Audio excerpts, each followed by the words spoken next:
Another one of our daily moments of inspiration. My name is Todd Nesloni, and I'm the Director of Culture and Strategic Leadership here at the Texas Elementary Principals and Supervisors Association. We are thrilled every day to bring you different leaders in the field to provide a couple of words of wisdom, ideas, resources, whatever, as we all go through this new world we're in. I am so excited to welcome Wendy Mills on with me today. Wendy, tell everybody kind of who you are, where you're from.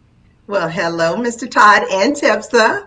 I am Wendy Mills, proud principal of not one but two campuses in Austin ISD in Austin, Texas. I am the principal of Norman Elementary as well as Sims Elementary, and we're merging next year into a brand new consolidated facility that's being built right now. So running two schools from home and building another all at the same time. Bless you. That is all I have to say. Oh my goodness, I can't even imagine. Yeah. Well, Wendy, so, I wanted to ask you, first of all, okay, so you're in this really unique position. Not only are you now having to work from home and connect with your staff, but you're connecting with two different staffs at the same time. So how are you kind of maintaining those relationships and that communication, even though you can't see them face to face every day? Yes, well, thank goodness last summer, when I sat down with my associate superintendent and we did our goal setting, my number one goal was culture and climate. If we didn't do anything else this year, it was culture and climate. And now looking hindsight, that was genius because we had a lot of new staff, new to the building, new to their grade levels. And so we've spent a lot of time talking about teaming up for success, and what that really looked like to be an effective team. So all year, if you follow our pages, it's all been about Team Norman Sims. Everything we do, they collaborate, we talk, we get to know each other. We have a lot of fellowship and food throughout the year, which gives people time to get to know each other on a less than collegial basis, So I'm thankful that we spent that time because now it's not so odd to be on a Zoom meeting with 30 people who could have been strangers had we not taken that time. And I love that. And I love that that was such a heavy focus, especially, when you're taking these two campuses, that has to be. And I'm so excited to hear that was so your focus, and I can't wait to see what it's going to look like moving forward for y'all. But now you're working from home and you've got it's a whole new world doing that. And so have you figured out anything in your like daily or your own weekly schedule that you're doing to kind of maintain some form of sanity? Absolutely. Those who know me and who follow me on Instagram know that I love to cook. Cooking has been just one of those therapeutic things for me. I've always liked to cook, but now taking this opportunity to be at home where we can't just run out to Chick-fil-A or anywhere we want to go throughout the day. A lot of times while we're Zooming, I will turn my video camera off and be chefing it up over there at the stove. So I'm a big food blogger.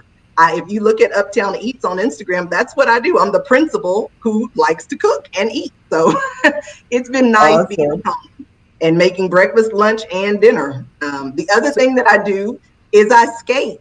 I love to roller skate. A lot of times in the morning when my boss is having her morning meeting with us, I'm out on roller skates. While it's still cool. I've got two questions then about these because this is so interesting to me. So first of all, what is your favorite meal to cook? Or what, either that or what have you really loved cooking during this time? Either one. Wow, there's so much. I think the one thing that I'm excited I learned to make is a chimichanga. I made my very first one, and I think Chewy's would be proud of me. It's so really good. I'm gonna have to. I already wrote down the Instagram handle because I was like, I'm gonna have to follow Wendy so that I can get some tips from her. And so the other thing is, with all your love of rollerblading, have you ever been to a roller derby? No, I have not. See, I went to one in Austin and it was so much fun and I had no idea what they were about. But as a fan of rollerblading, I'm just going to tell you, you might consider checking one out because they are pretty fun. So, Wendy, you know, I have a couple of girlfriends who do rollerblading. Go ahead. I said, I have a couple of friends who do rollerblading, and when I see the black eyes and the bruised knees, I'm out.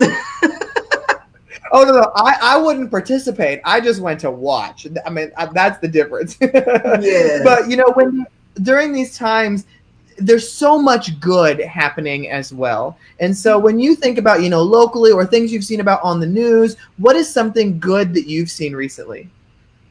Well, for our campus in particular, we serve a high population of students with need. And we were terrified of how this whole online platform was going to go, where we're going to have the technology, where parents going to even have the time to sit with them. And when I tell you how impressed I am to get onto Dojo, we use Dojo as our class platform for principals who really like to kind of snoop around and see what kids are doing in their classes. I have just truly been impressed and thankful to our families for taking the time and figuring out the technology to get their kids to post into their portfolios. It's like so cool to open up a kid's portfolio who's in pre-K and see that they've made a video and posted it to their teacher, things that we actually didn't even see them doing in class. So Right. I love the flexibility that it's given.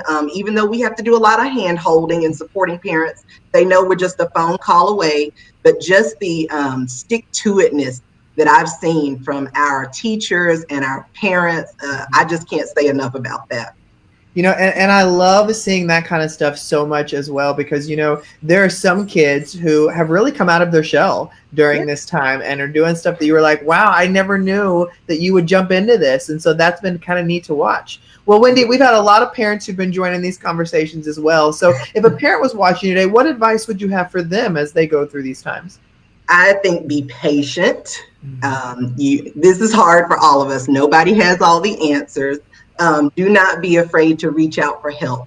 Yeah. If you have a campus like ours, we've set up strategic office hours in the morning and the afternoon where parents know that we really are just a phone call away. Don't be afraid to ask for help. And then we've given them the option, any way that you can get the work done, do it. You don't have a smartphone, oh well, you can just call us, tell us what they learned about the life cycle. If you do have a Chromebook, go crazy on it. Make a video, do a recording. We're just being flexible, and we want them to be flexible with the kids too. And I think I've heard a lot of other principals say something that I'm glad they said. It's just enjoy this time at home. The day is crazy. When we get kids up at 7 a.m., put them on buses, some of our kids stay at school until 6 for after school care. Parents might get an hour or two with their kids. Now they're actually able to take some time to get to know these little people and nurture them. So. I love that. Well, Wendy, you've got lots of fans I can see that are watching right now, cheering you on. And over here at TEPSA, we love the work you're doing. So I was so excited to have you on today. So from everybody at TEPSA, thank you for coming and spending a few minutes with us today. Thank you for having me. And thank you, everybody, for joining another one of our daily moments of inspiration. Remember, you can check us out every weekday at 2 p.m. Central right here on our Facebook page.